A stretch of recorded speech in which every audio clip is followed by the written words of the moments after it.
Good morning, good morning, good morning, good morning world! Good morning world! Alam niyo ba tong mga to? Yan, pansit-pansitan.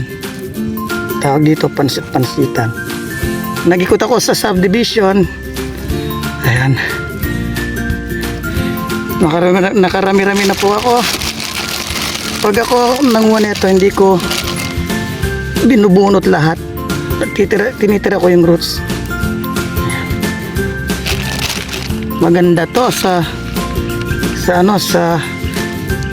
uric acid, pampababa ng uric acid, tsaka sa may gout. Yan. Yan. San lang makukuha tong mga to? Sa tabi-tabi lang.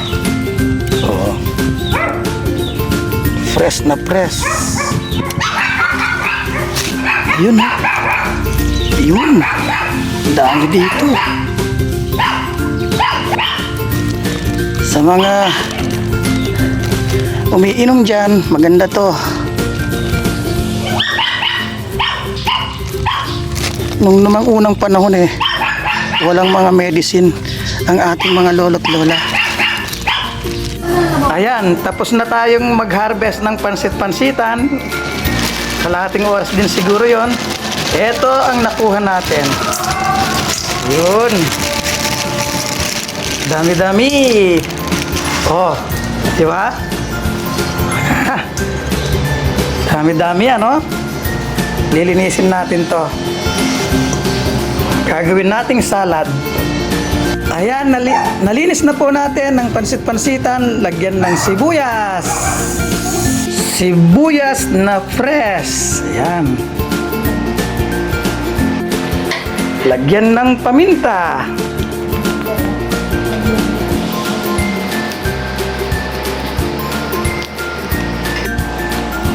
Siyempre, kamatis.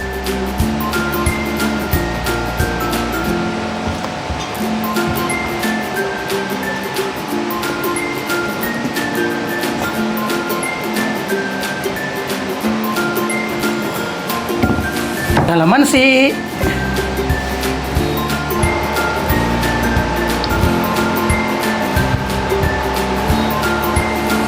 Yan. Konting suka.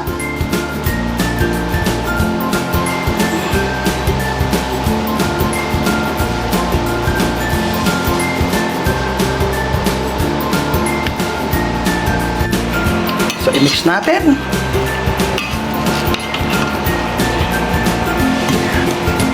Mix lang ng konti. Mix. Budburan ng konting asin.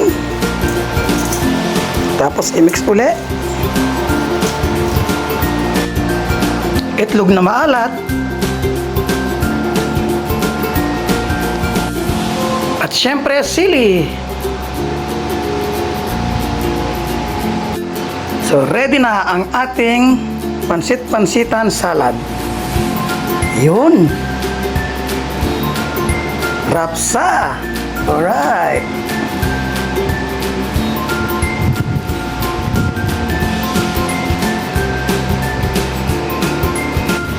Okay.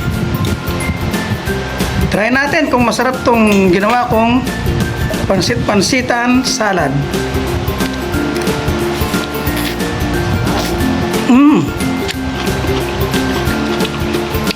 Rapsa.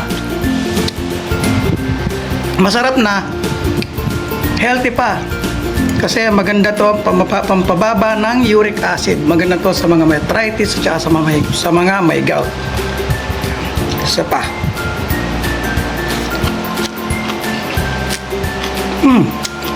Lasang Jana pa. Woo! Alright.